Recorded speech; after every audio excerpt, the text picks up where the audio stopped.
everyone! First of all, before I start the favourites video, I think we should just address the fact that I have a new fringe. I'm sure loads of people ask me about it, and I kind of had a bit of an impulse day. I decided I'm going to get my hair cut, so I just went that day and had it all cut off. So I'm still getting used to it. I wanted sort of a little Alexa Chung kind of sweepy middle parting fringe, but yeah, I'm quite happy with it. It's a bit weird actually seeing my hair in front of my face, because I'm used to having it like tucked behind my ears all the time, but we'll see how it goes. So monthly favourites time has come around again, and I've got quite a small selection here today. I haven't really been loving anything new that you haven't seen before.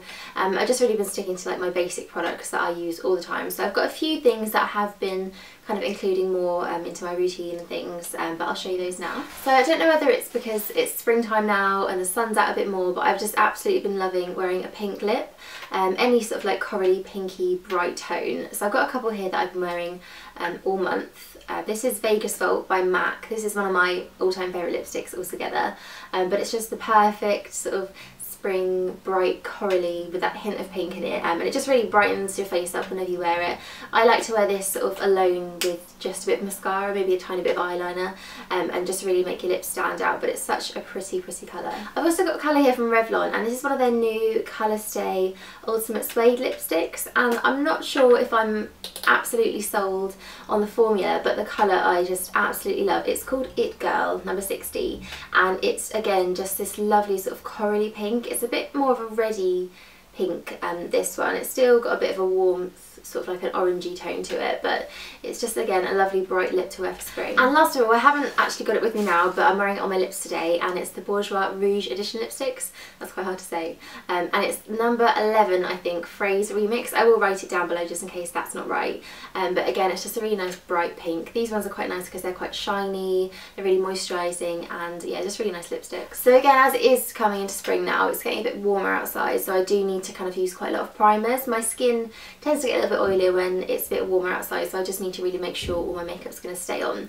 And for that I've been using the Benefit Stay Don't Stray. This is an eyelid primer. You can use it underneath to sort of have your concealer stay, but I find it makes it a little bit cakey, so I just use it on my eyelids, and it's sort of quite a rich sort of creamy base. It's got a lot of colour to it, so it completely sort of nudes out your eyelids, but I find when I use eyeshadow on top of this, not only does it just create a really nice base for it, it just really lasts all day, and I don't get any creasing, I don't get any oiliness. What tends to happen with my eyeshadow is it's all gone by the end of the day, and I've just ended up with like two little lines of it in my in the crease of my eye. So using this really helps it last a lot longer.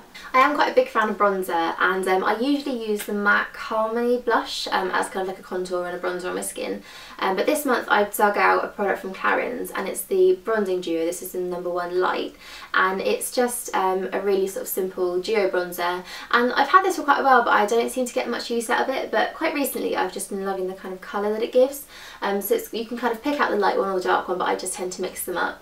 And this one's more of a slightly shimmery one, the darker one, and then the lighter colour is matte.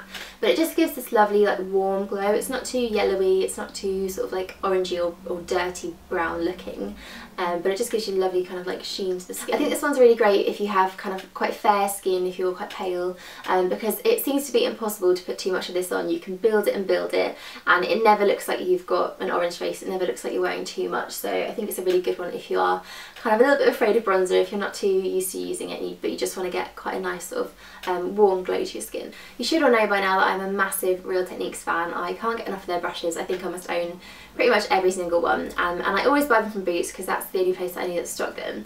But I was in Superdrug the other day and I saw that they had a whole rack of them, and I was really excited because they had a couple that Boots don't actually stock in their smaller stores. So I picked up the Expert Face Brush, and oh my god, this is amazing.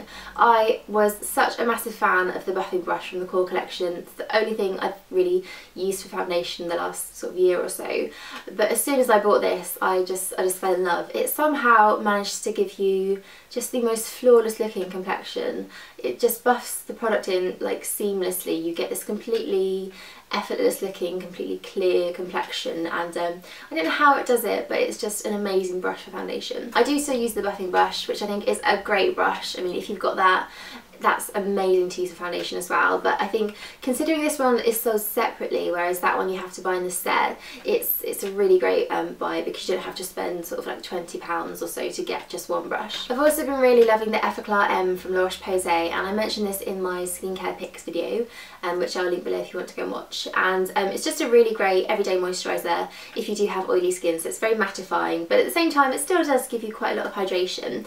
And I've been loving pairing it with the Hyaluron serum. This is the Moisture Boost, and this is a great product because it's something that really locks in a lot of moisture to your skin. It really kind of helps to retain a lot of water in there, but it doesn't have a kind of really moisturising feel to it. It's almost like a gel, it just sinks straight in, and then anything you use on top will just sort of really adhere to it well, and it'll just lock the moisture into the skin.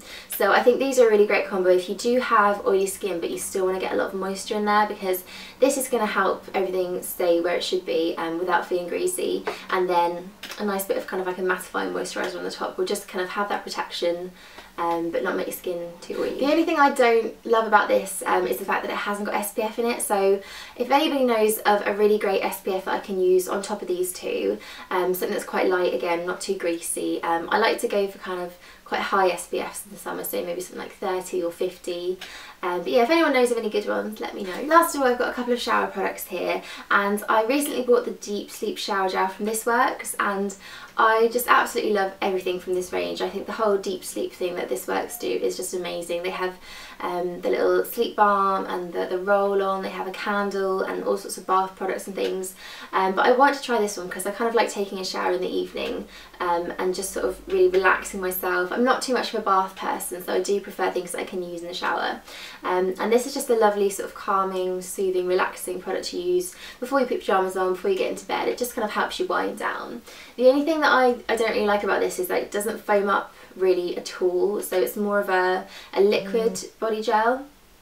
I had to invest in one of those little foam kind of like mesh spongy things, and that really helps it soap up a lot better, but I don't really love using those things because I just can't see how they're particularly hygienic. But yeah, it is a beautiful product if you don't mind using one of those little sponge things. So last of all, I have a product here that's popped up in quite a few favourites posts before, quite a few different videos, and it's the Soap & Glory Pulp Friction Foamy Fruity Body Scrub. That's quite hard to say. I love how convenient and easy this product is. It's a really sort of quite intense but still quite gentle exfoliator, and it's got a really lovely foamy texture to it, so it's quite easy to use. You don't have to sort of sit down and really scrub it into your skin. It kind of sticks to you as you're doing it, so it doesn't fall off. And it's just a really quick thing to use every day in the shower, just to give you that little bit of extra exfoliation. And it smells amazing. It smells fruity and fresh. It's not got the regular Soap & Glory smell, which I do love, but this is quite a nice sort of summer alternative. So those are all my favourites, and it's quite a small little bunch, but I've really been loving all those products this month. So thanks so much for watching. I hope you weren't too distracted by my fringe like I was. I've probably been looking at it in the viewfinder this whole video, so sorry if I have. But yeah, thanks for watching, and I will speak to you all soon. Bye!